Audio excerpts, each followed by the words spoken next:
Hello, my dear viewers on my channel, and particularly the pilot trainees.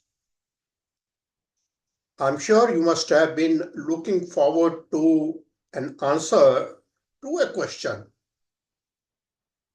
How slow can a fixed wing aeroplane fly?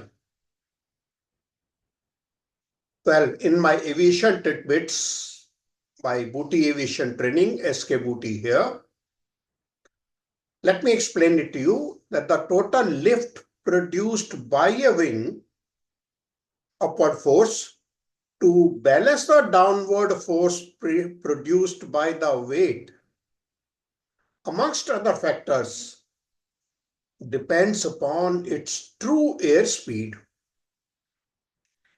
As also, higher the weight, higher is the speed requirement.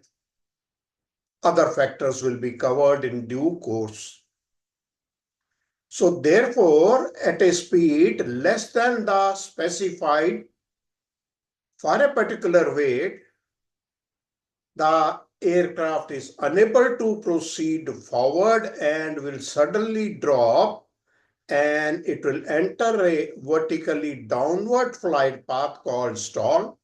Now the aircraft will shake and judder, and we give a feeling to the people not familiar with the stall that the aircraft is going to disintegrate. Not to worry, it's a stall and the pilot can recover from it. And under certain conditions, the aircraft may enter a downward spiral path called spin. Well, aircraft can recover from both of these, but the civil aircraft, particularly with the passengers on board, are not permitted to enter stall or spin and maintain a sufficient margin.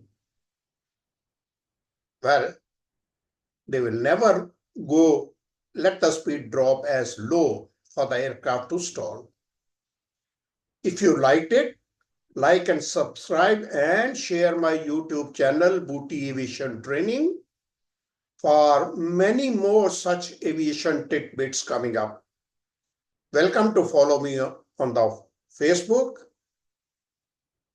Happy landings, happy flight, enjoy your flight, and be informed.